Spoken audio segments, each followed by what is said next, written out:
Hello, people. Welcome to another edition of A Dose of Drew. And today on Sunday Sharpenings, we have the Sharpal Field Sharpening Set. These are the 325 course, same as their Diamond Stones 45 micron. This is a different one. This is a fine at 600. I am guessing this is similar to the DMT as are their others at the 25 micron. And they have an extra fine 1200 at 9 micron. I am presuming that 600, like the 325 and like the 1200, they follow the same sizing as the DMTs. But they come in these credit card size packets. I have actually tried to put I'm pretty sure these aren't real leather. They're plasticky they're plastic coated because that stropping compound I tried to put on there, it still wipes. It's been 3 days. It moves around. This one's got some green compound I tried. You can barely see the grease. Tried to put on there, and if you're wondering, that's what it looks like when there's nothing on it. So tried to make these into a strop because of the field sharpening, and I'm going to do a quick sharpening on them with some S90V today. Not the normal way, except a lot of people talk about scratch patterns. They talk about all sorts of stuff. I'm going to get on some of the features of this here in a second. I don't care so much about scratch patterns because I learned to sharpen in a way that does not care about scratch patterns. But we'll get to that in a minute. First things first. They are relatively small. They're about 2 inches by 3 inches. They have a little thumb ring, which is nice, or finger ring, and they have a mirror. That is supposed to be for checking out your edge. Okay? Among other things, it could be a signal mirror, all sorts of stuff. What I'm going to be showing is the way I learned how to sharpen, which is with a sharpening stone. And this thing with the little ring makes a wonderful little platform. You can sit on top of your fingers, right? It's there. 325. Sharpal has a Sharpal, or Sharpal, whichever way you want to look at it or say it, is what it is. I'm going to move these out of the way a little bit. There's my green compound. There's my 3 micron diamond. And here's the un one. We'll get those out of the way here. But this is how I learned how to sharpen originally, and has absolutely nothing to do with scratch patterns. In fact, this S90V, let me grab something here. I dulled it. That was it before I dulled it. Here's how sharp it is now.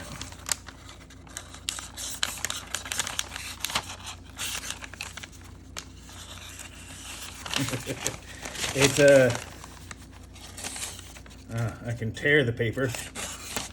That's about it. Pretty freaking dull, okay? Oops, a little bit of jiggle there. But I learned on I'd say it's probably 3/4 by 3 inch. I had a course, which was somewhere between a 4 and 6, probably about a 3 or 400. And I had a fine aluminum, or both of them were, for the 4 to 500, 3 or 400 was probably a silicon carbide. And the other one was a pink aluminum oxide stone that was a fine. I'm guessing it was probably a 300 and a 600 approximately, just guessing by what I remember. But I had to learn how to sharpen on those two holdable stones. And I had to learn how to sharpen to shaving sharp before my dad would let me touch his pride and joy on sharpening, which was a 8x3 translucent Arkansas oil stone, which he used to sharpen his knives, his hunting knives, quite a bit. And he would have them shaving sharp. That was his criteria. If he could shave his arm and it would peel hair off, that was good. That was his only criteria. But this is what I learned how. I didn't learn the strokes. See if I can get it. I learned you kind of get that and do little circles. This is how I learned how to sharpen.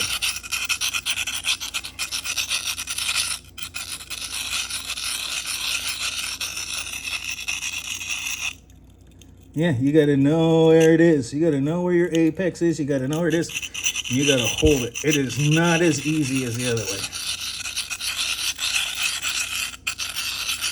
I learned how to do it in little circles. I learned how to do it on something that was less than half, that was probably about half as wide as this, if not a little bit less. So, like normal, I would, if I was to do it the way I learned today, it would be, what I learned how to do originally was this.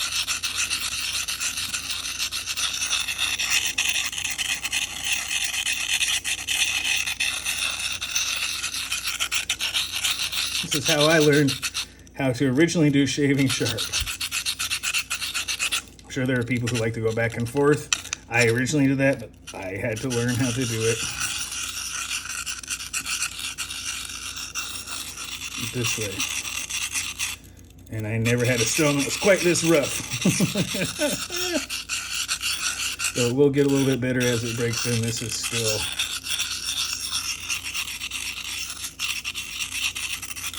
and rub it all over the stone. This is obviously quite rough.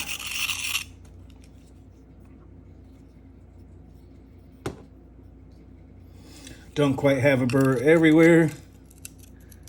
And yes, you can absolutely learn how to do burr removal this way.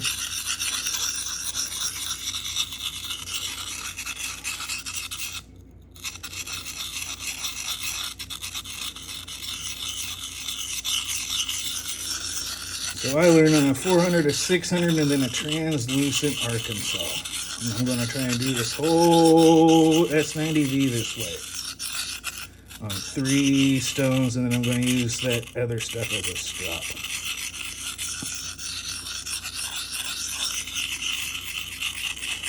Actually, I learned much smaller circles because you can only do a tiny bit at a time. It's really hard to go back to this style because it's not nearly as efficient. Still don't have a burr everywhere.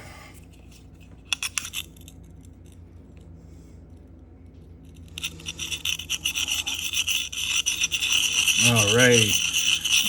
Is this faster? Absolutely not.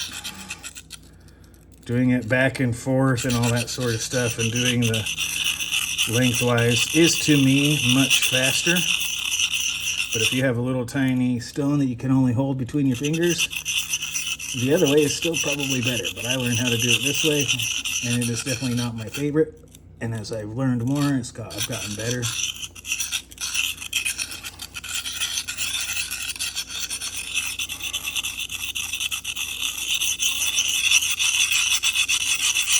Hopefully I'm peeling all of these diamonds off here.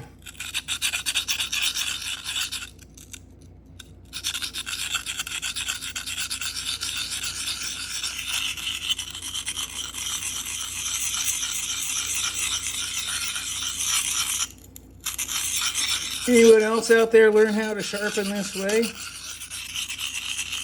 Learn how to do this out on the field. This is the same way my dad taught me when we were hunting or anything like that. I would hold the whetstones, and if his knife ever got dull, once I learned how to sharpen, I would sharpen it for him or hand him the whetstone so he could re-sharpen it real quick when it got dull.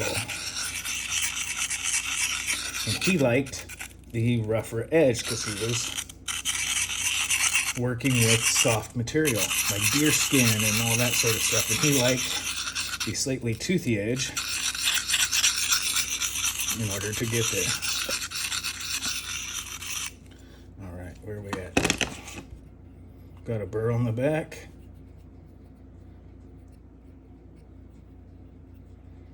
Missing just a little bit on some of the belly up here. Again, this is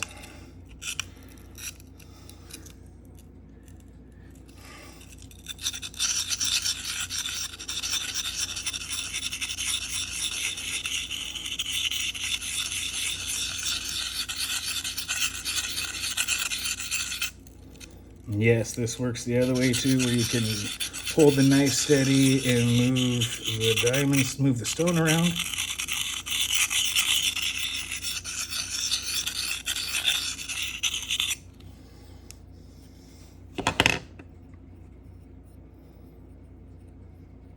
Still missing some burr in that area. Wow, we better get that right.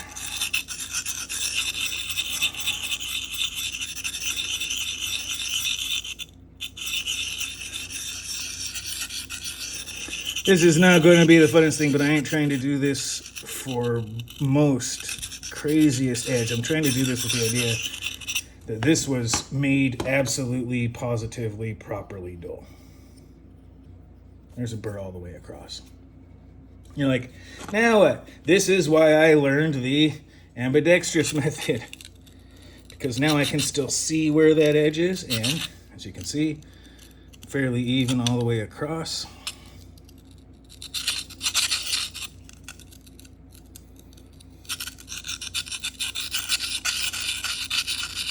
It's been a while since I did this with my left hand. Since I've trained myself to do the other way now, it really doesn't want to do it that way.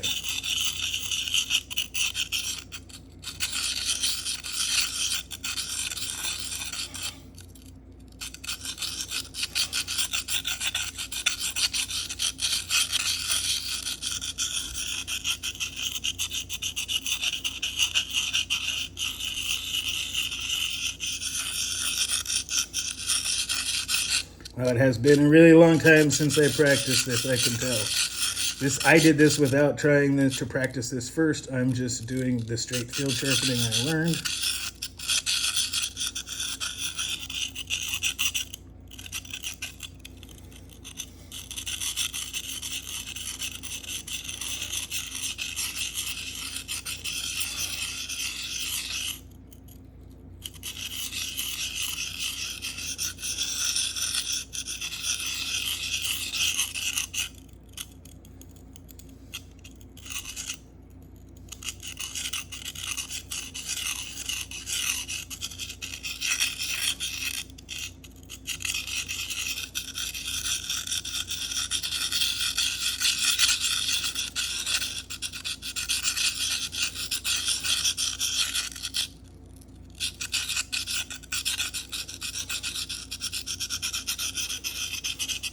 Sure, you've seen several people doing it. Left hand is weird at this point in time. I just want to do the new way I learned. And while you can do that, you can absolutely do the along the edge. Again, this is how a lot of people have learned, how I still have learned. This is how I learned how to do it. You want to do it like this. Right, keep the blade steady and move this thing around. You can do it.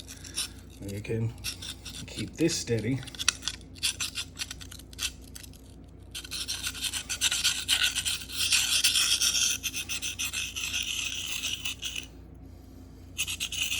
And keep the platform steady and move the blade in circles. Little circles. Does it matter which way? No. It doesn't really matter as long as you are keeping it consistent.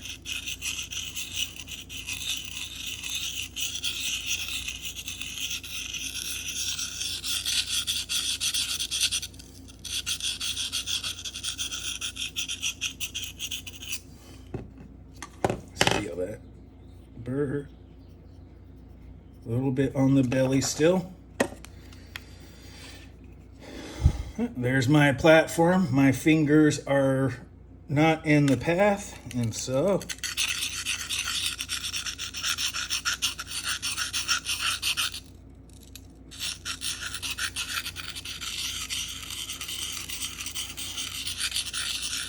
and this is how I learned. I've almost got a burr all the way across this thing right now.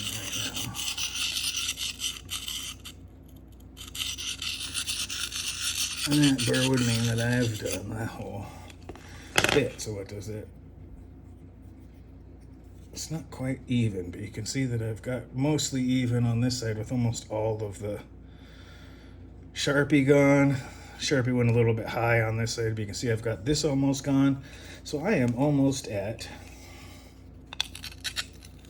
the end of this 325 course.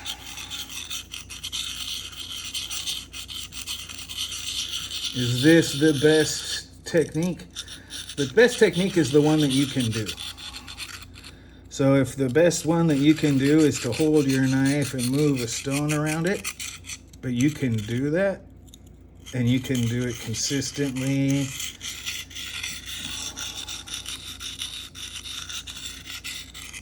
Like, it's not the easiest way to do, in fact. This is a hard way to learn it. But once you learn a certain way, you can pretty much adapt to any type.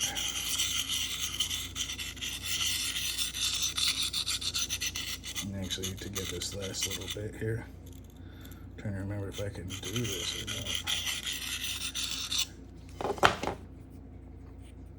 not. A little bit more on the heel to even it out. All right.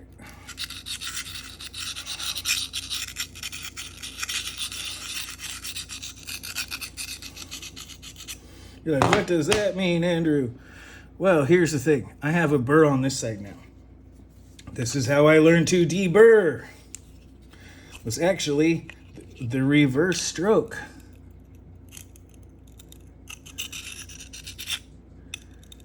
Much like what you see, guys, but I learned that you go away because I was holding on to a hand stone, a hand-sized stone. And yeah. If anyone else has ever learned how to sharpen on one of those little tiny stones you hold between your fingers, you'll know what I mean. So there's what, about 3, we'll just go one more. There's 4 strokes on that side. And then we'll go 4 strokes on this side. This is weird to do with the camera in the way.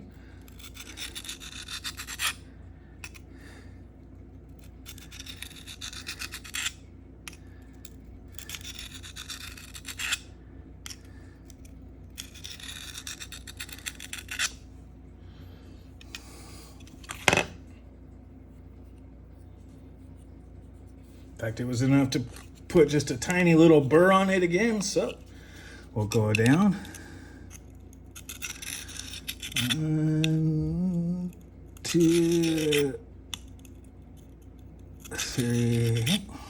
And on the other side.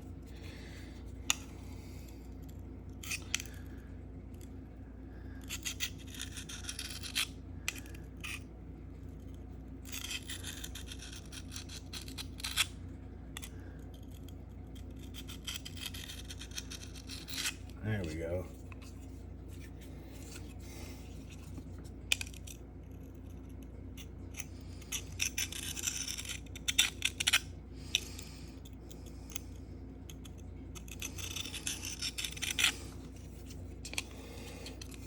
And boy, oh boy, where are we at after 325 grit? All right, which is what, 45 micron, I believe. 40 micron, something like that.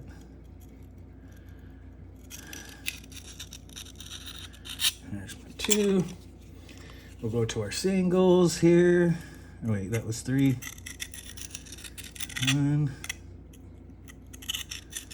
And we're not J-stropping because that's not how I learned. I learned you just get the tip and strop. Essentially, you go trailing edge, single strokes.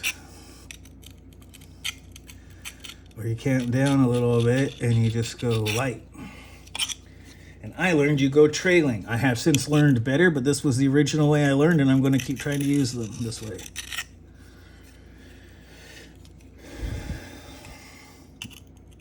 There's lots of ways to hold these, like anything else. Lots of ways you can do it. None of them are wrong. It only matters if it works. You can maintain a consistent angle from pass to pass, from hand to hand, from side to side. You are doing it correctly.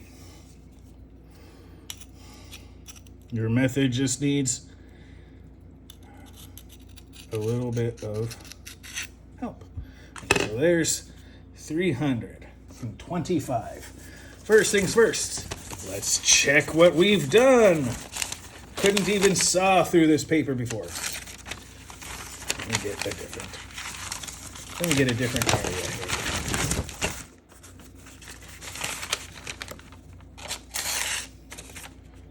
A little rough.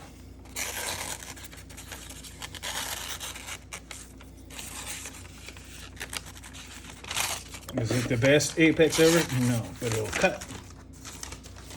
It'll cut off the 325. All right, so there we go. There's one. Let's do the next one here. The 600 fine. All right, let's try it. It shouldn't take too long to get a burr. And actually, most of Most of the time I wouldn't even test it in between. I would just go straight to this. And the finer ones are much easier to do this technique on.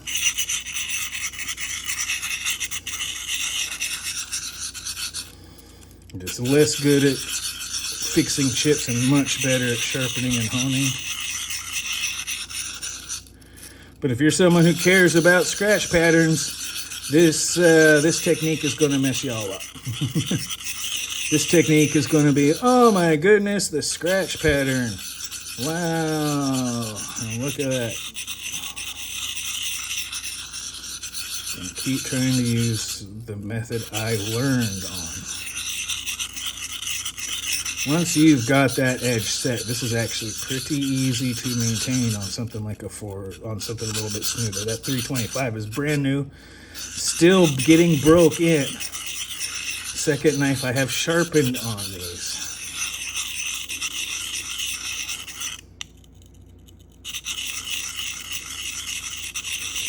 This is S90V. It is not Spyderco, but it's still decent. I mean, its Boker's probably not at the 62 hardness or whatever. It's probably around the 60-ish. Still pretty good for S90V, even if it gets really hard.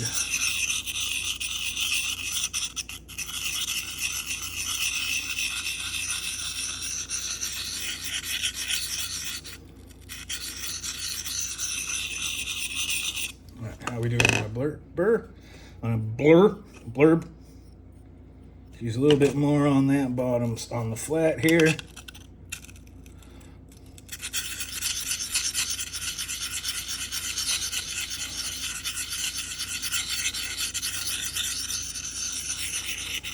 Moving it out just a hair, just a bit. Really, the more strokes you do, or the more little circles, the better it is. I try to keep an even pace when I'm doing this. If you want to count passes, try and keep an even amount of small circles on the little bit. When you get to the big one, you can do the bigger circles. I'm just getting this a little bit even. Again,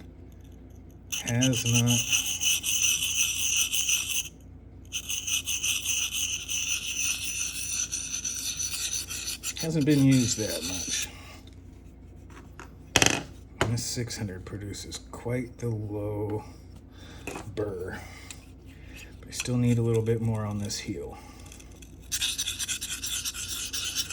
Just a little bit off.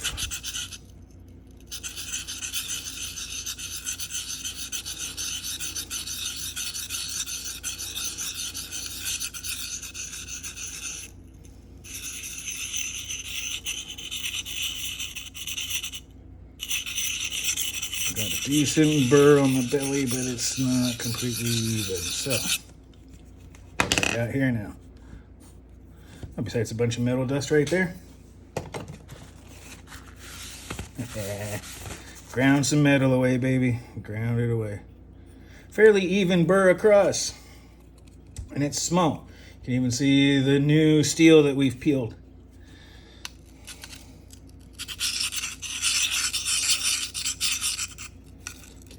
Fingers out of the way and try this.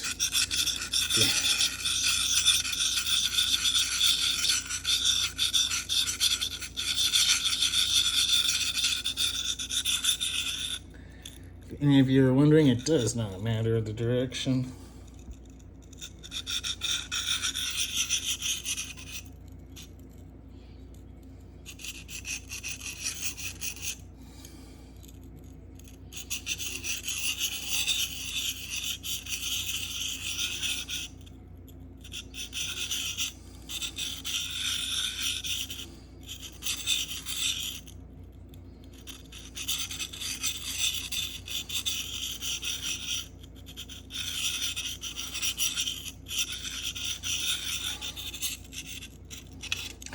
If only I had been practicing with my left hand on this style. Can't seem to get it.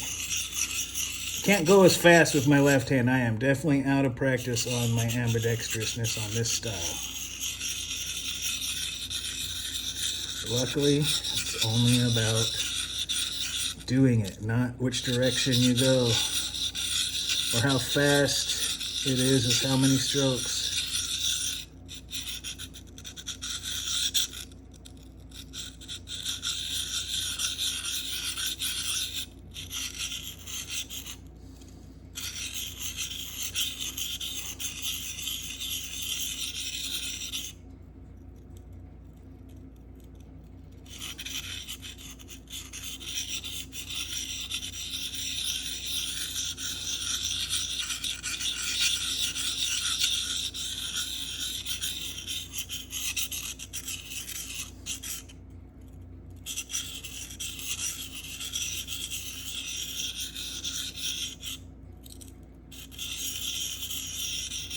Getting smoother. Sorry if you guys are looking for a lot of talk in this one. This one I need to do a little concentration.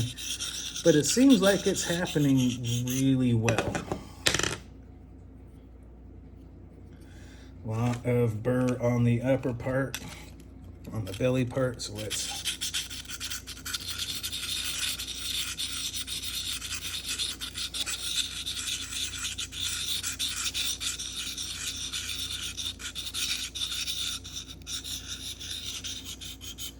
pretty crazy, honestly.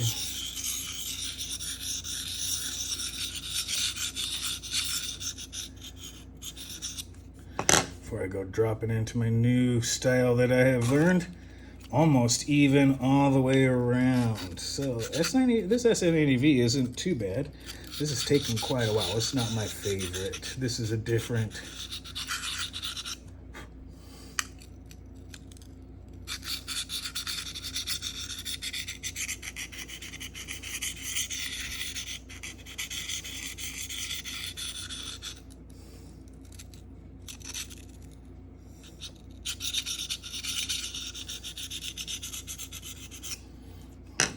How we doing on that? Pretty good all the way around. Once again, found a burr.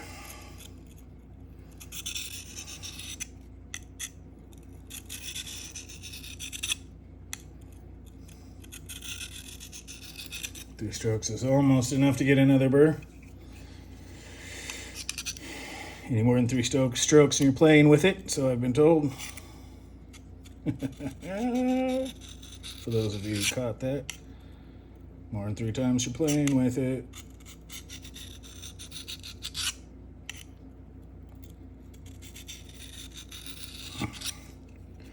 One, two, three, and 1, 2. We just count down 3, 2, 1, and 3 strokes of 1. As many strokes on the beginning that you did of 3, you do of alternating single strokes.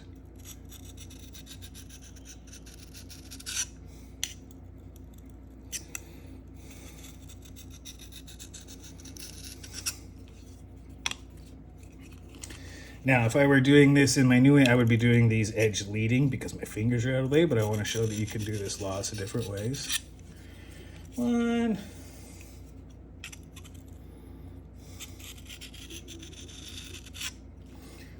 1.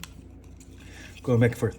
This is on the fine too. This should be a fairly decent edge. Again, I am not, repeat, not trying to make this the sharpest edge ever. I want it to be sharp and usable right away.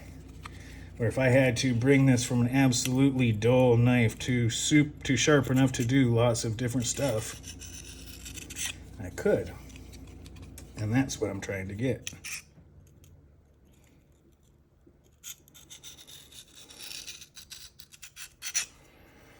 All right, so how are we doing on that? Fairly sharp. How does it do on the paper test where I had to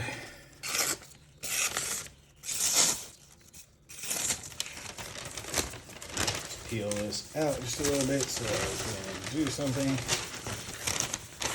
in space. Is this the sharpest edge ever? No.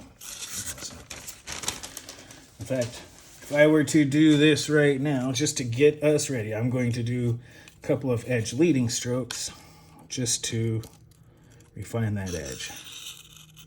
Why I don't use the swirly stuff anymore. Because this is actually just easier to maintain an even angle. But it also does put the blade coming towards you. As long as you're watching it. The way I do this is you can see the edge. Right, so you can see if I can say it. You can see when it's up off the stone. Now it's on.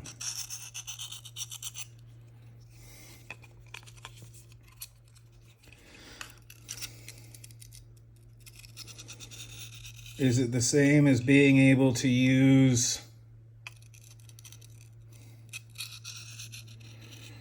like your thumb or finger or whatever? No.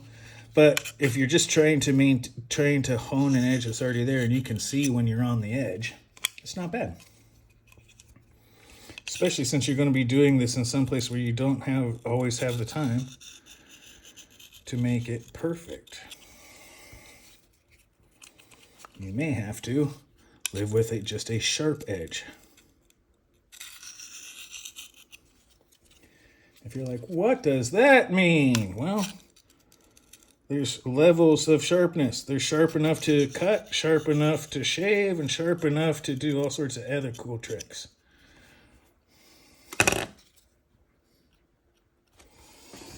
And back to the Manscaped news.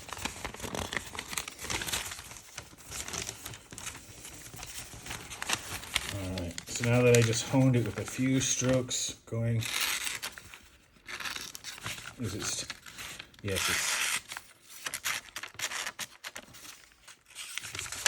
is it super sharp? No.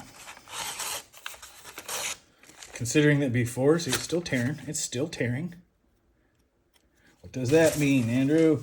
What does that mean? It means it's not the most even edge. That's what it means. It's not the most even edge ever made. But we're going to keep going because it's sharper than it was before. So,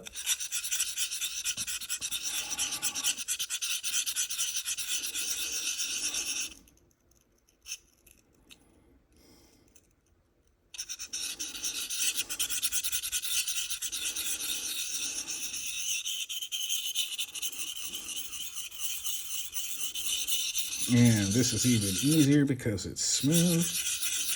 The smoother it is, the easier this technique is.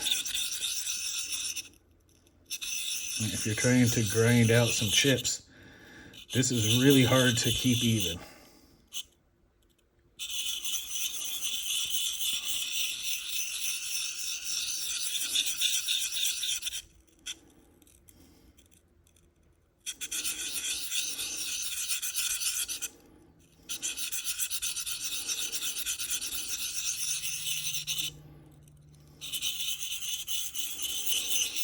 Wow, this is actually, the 1200 is really nice on these. The 9 micron is pretty smooth. Really easy to get this. Spend a lot of time on it. Can get a nice edge if you do so.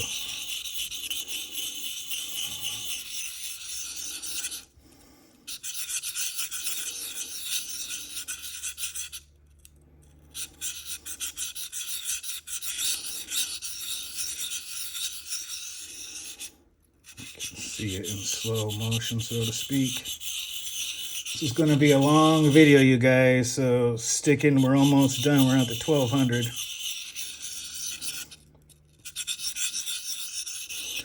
Is this the best technique? I don't think so. But will it give you a sharp knife? Especially if you're just doling, like, from use. Like, if you're using something and it's just not super sharp, again, you grab this 1200 and do something to hone this thing back up, or even strop, and you're probably doing just fine. Get that tip done.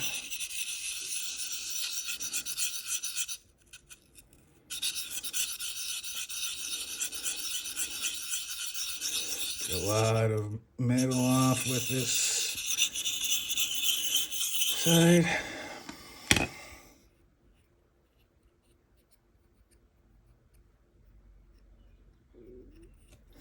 Can use a little bit more on the heel, so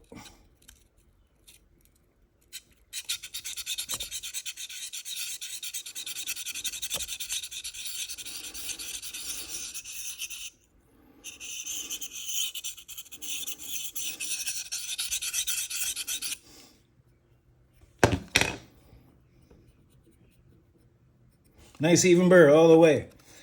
This ought to be better on my left side because it's smoother, so I can do it easier.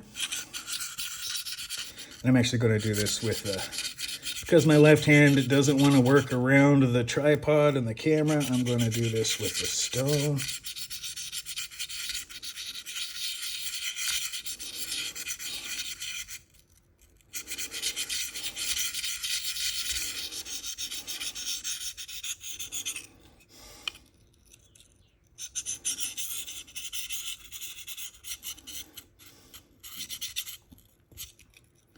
See if I can get that to where you can see it.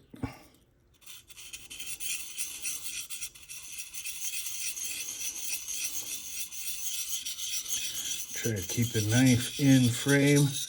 My left hand just wants to bump the stupid tripod all the time.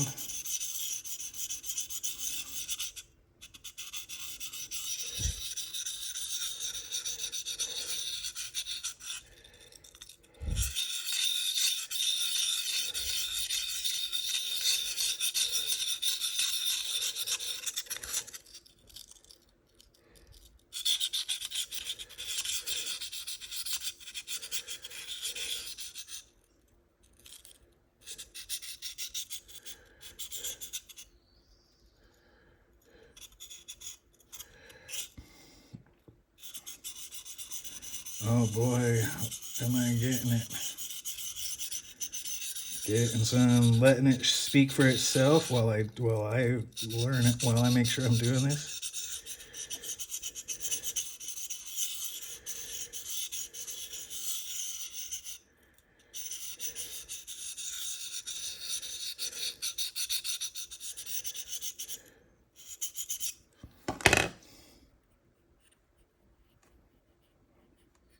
Nice burr almost everywhere with that technique. And again,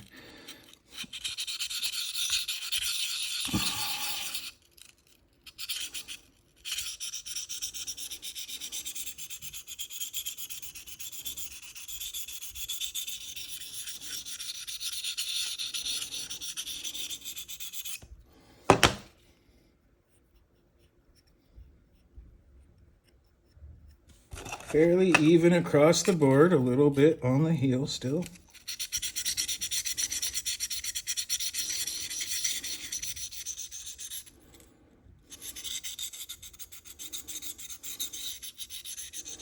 Also want to try and keep this about as even as I can, but I'm not taking off a lot of material with this.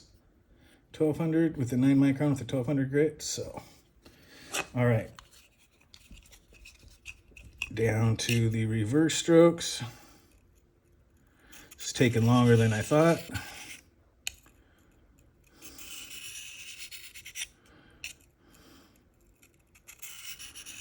I was like, oh, you want to bend it over, or you want to fatigue the burr. No, not when I have abrasives.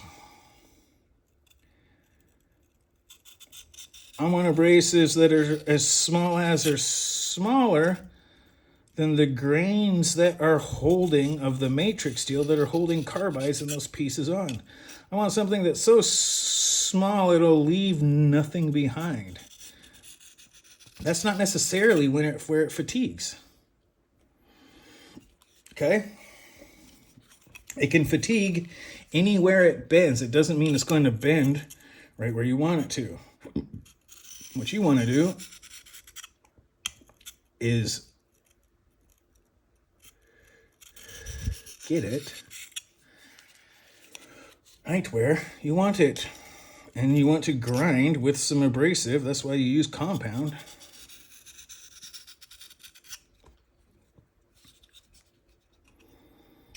To do it. People say, oh, if you have it really thin, maybe. But there's always going to be a curve. There's always going to be a curve to the edge. That's why they say the edge is a ghost. That's why Spyderco has that as a motto. There's always going to be a bit of a hyperbolic or a natural function curve to the edge because of the stress strain curve. Always. There's nothing you can really do to avoid that except for ridiculous amounts of abrasion at really small scales with tiny abrasives, and even then you're still going to get tiny bits, and you just really, even if you break those off, you're going to have jagged points. Some people swear by it, some people don't. The microscopy doesn't support either one over the other. It is simply a matter of preference and capability. No, I am not going to finish this off with these reverse strokes, believe it or not, because this is really against what I've learned ever since. But I do want to show 9 micron 1200 grit. Find me a non-folded over edge here.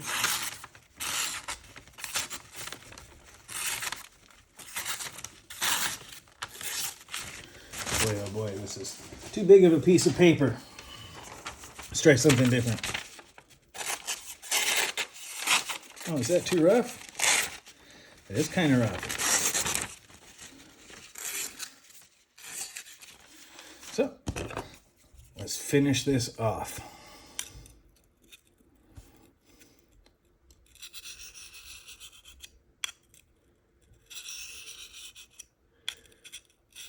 Do I care? No, I did a field sharpening. A lot of people go the other way. I'm doing it ambidextrously. I did a field sharpening on a S90V blade.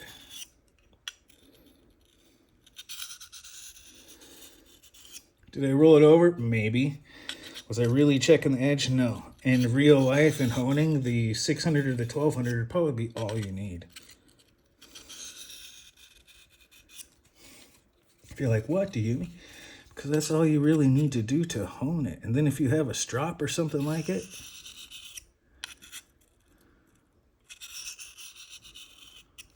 it's all you end up needing.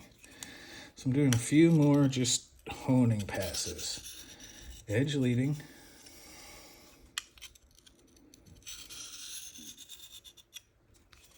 Do I really care? No, this is all about just getting that edge again. And we'll just go and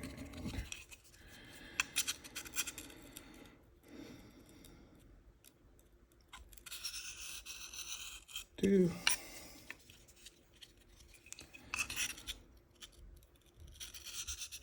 three, or two, and three, and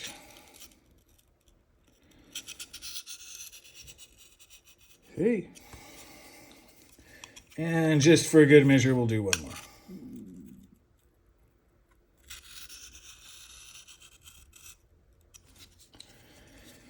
And one last one just to get this right.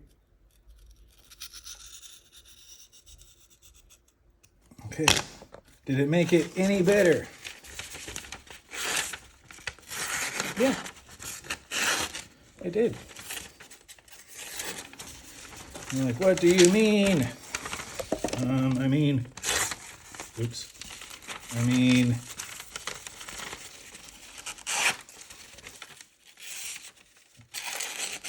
quit watching the camera, Andrew. Watch what you're doing. Is that the sharpest edge ever? No, nor was I trying. I started with nothing and went to here. You know what else I'm going to try? Here's some green 1 to 2 micron. I think it's about 2 micron. Will it do much for S90V? No. In fact, let me put it on one of these so I can use it right.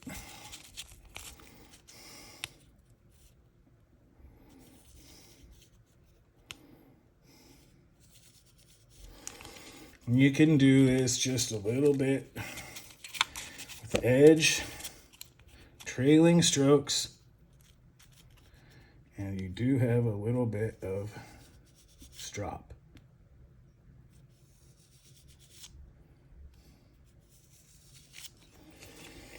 This is just an aluminum oxide grease compound. It is not chromium oxide. It is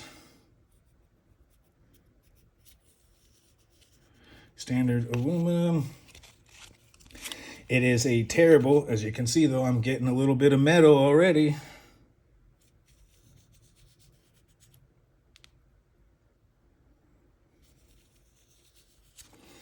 A little bit of metal coming off with it already.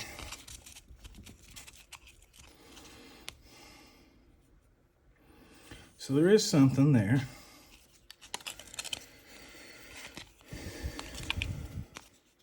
See if the diamond does any better here in a moment.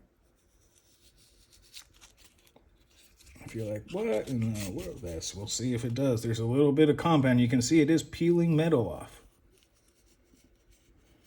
It is getting dirtier. That's metal coming off.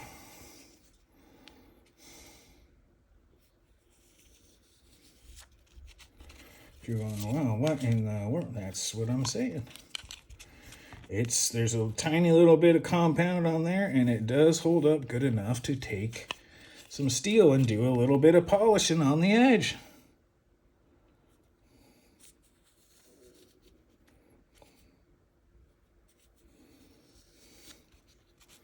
So that much polishing. What did it do for the steel? What did it do for the edge? Quite a bit.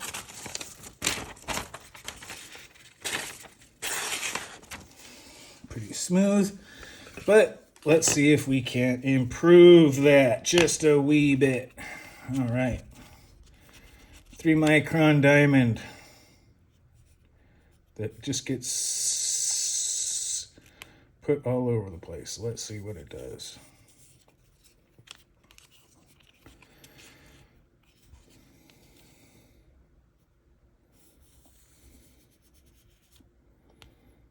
As you can see, there's quite a bit of steel coming off of that.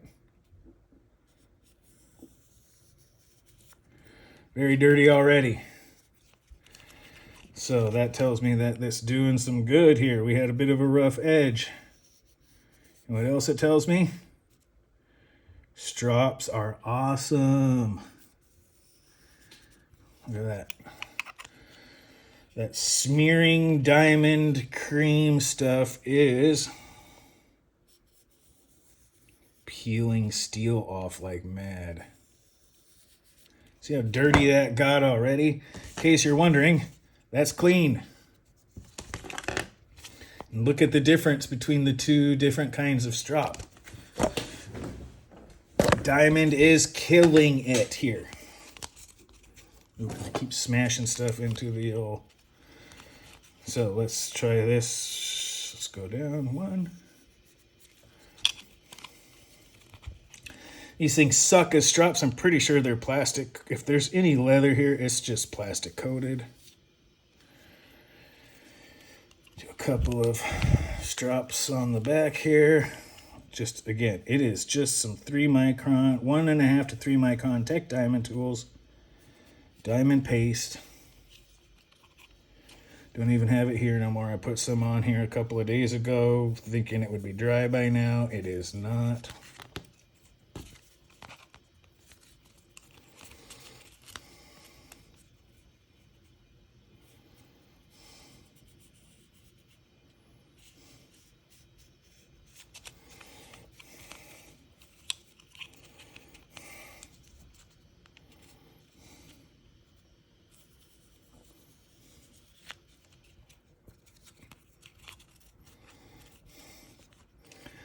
One more stroke on each side, and then we'll test it one more time. Is this going to be a perfect edge? No, no, no. And I just took a long time to get here. It's almost an hour into this video. Does it matter? Brand new fresh piece of paper.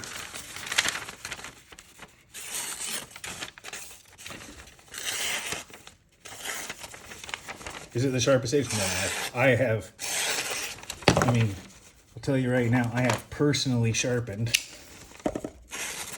much better.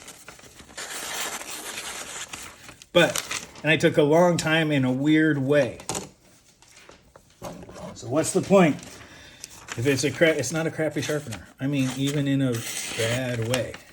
If I were to do this edge leading strokes and all that sort of stuff where you do like the rule of thumb or thing, this would be much better. It really would if I took a lot more time to do it. But I literally took this from something that wouldn't cut to something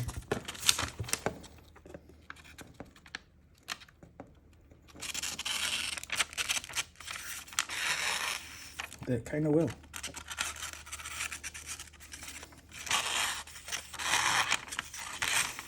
It's not the sharpest edge. Is that the sharpener or the sharpening stones? Oh, it's me. I did that quick and I did it in a weird way that I haven't practiced in a long time. But my point being, you can see the steel that came off. These things definitely work. They're quite awesome. Honestly, I would love to see Sharpal make a 3-stone set like this, or double-sided, where you get anything that allows them to put that 600 into a stone, because 325 and 1200 is nice, but having that intermediate grade would be great. In 50 minutes, I just went from, and that's a long way, to dull to thing on a field. If this was something that just barely, like if I was to bring this up right now out in the field, I would simply just pull the 1200 up and hone the living crap out of it. There's a lot of steel on there, right? Does it matter? No, this is sharp enough. Is it sharp? What's it sharp enough? It's sharp enough to freaking shave. I can peel hair off. So it would be, in my previous thing, ripe for a smoothness. Does it really matter? No. No, this isn't going to matter. If I really wanted to do something with it, we'll just do something really quick with this 3 micron. The Sharpal stuff works really good. The field sharpeners, they're great. They're tiny. They're light. They fit in their own little pockets here, right?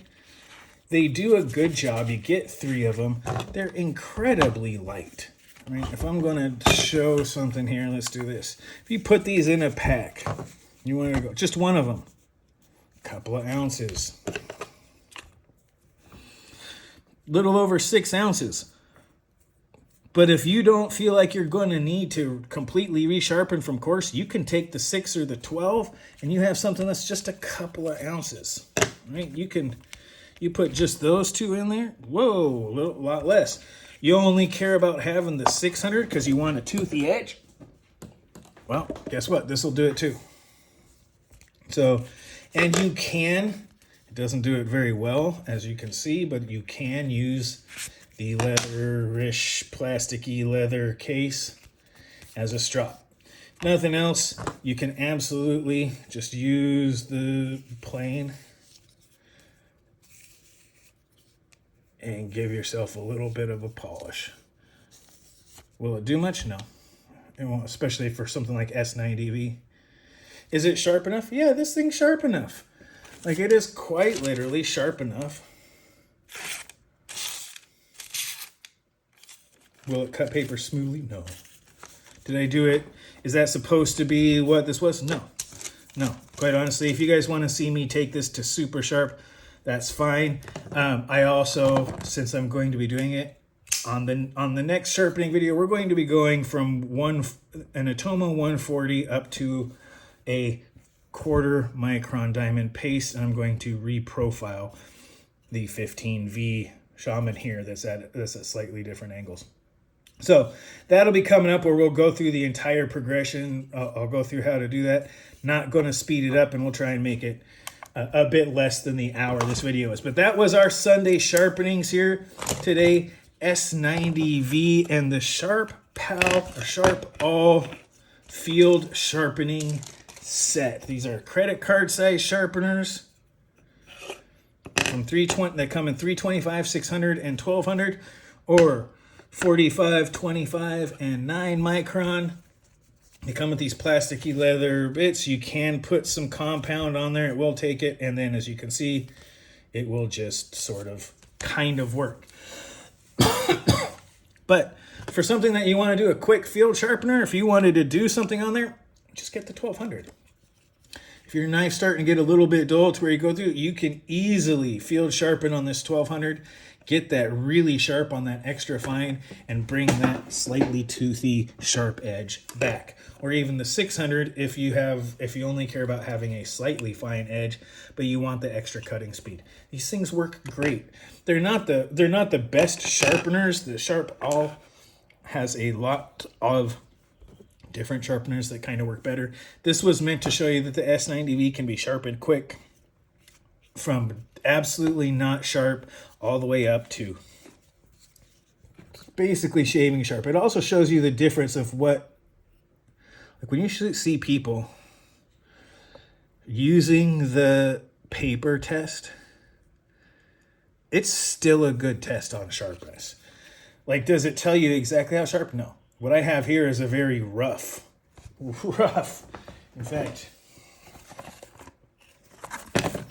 how good is it? Well, it's good enough. There we go.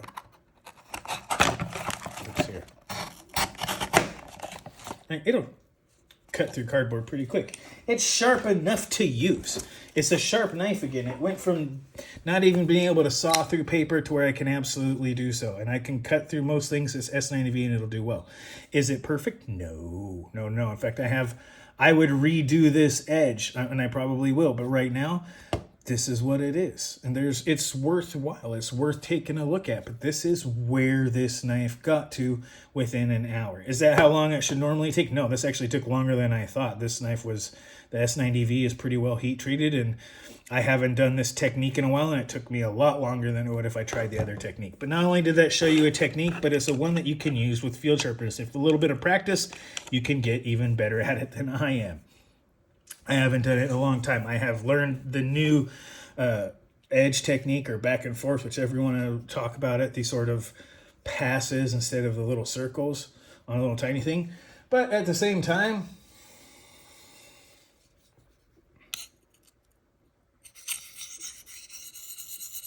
right, that's how, if you're on something like this,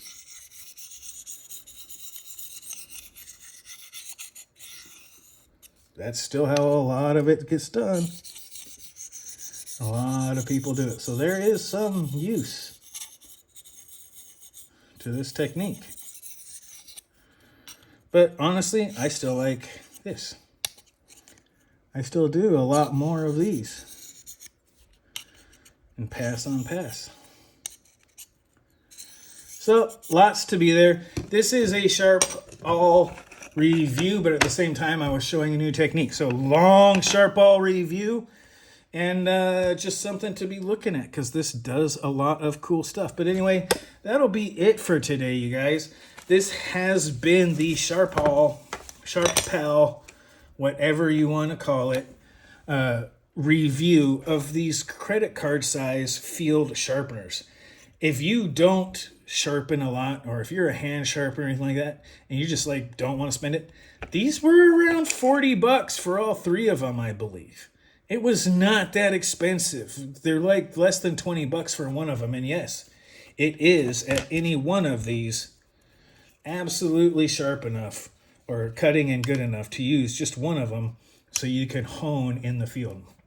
Whichever one you want to bring, you can bring all three and have a sharpening thing and just keep one in your pack. So if your knife needs to or anything like that, you don't want to have a dull knife when you're out in the field.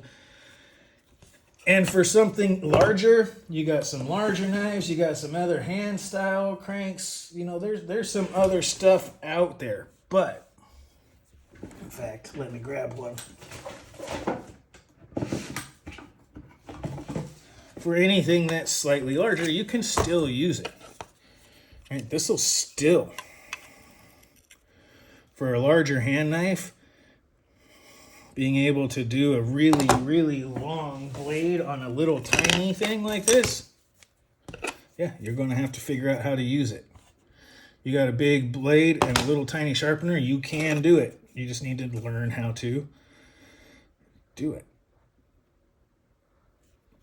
Right? So whatever technique gets you there. But that's where I want to end this. I definitely wanted to showcase these, as well as a new technique that some people don't really show anymore. It's not the best. It's obviously not the fastest. But it can be a very useful technique when you're out in the field, and if you have a long knife or a hunting knife or anything like that, and you just have something that you need to get an edge back on, these things do work pretty well. And they're light enough that you can carry them in the field. You can carry these things. They got a thin steel plate with the plastic backing, some mirror stuff, signal mirror, whatever you want to call it, you got it. As well as just an ability to look behind you and all that sort of stuff, whatever that would be used for out in the field. But you have a lot here. And that's really the part that I want to get across. There is so much when it comes to these little things that they can do. And you can sharpen a knife from dull. You can do even better. You can sharpen a knife from won't cut. You can do even better if it's just a little bit dull and you just use a particular thing. This right here, this edge will cut. Is it the sharpest edge? No, but it will cut. It will cut you quite well. On some of the easier stuff, no, it's not going to do like, well, that's not even doing it. Let's try and show you a different thing, and still not working. Everything's a little bit moist. Everything's just a wee bit moist. But let me show you a little bit different here. Right, that's pretty sharp.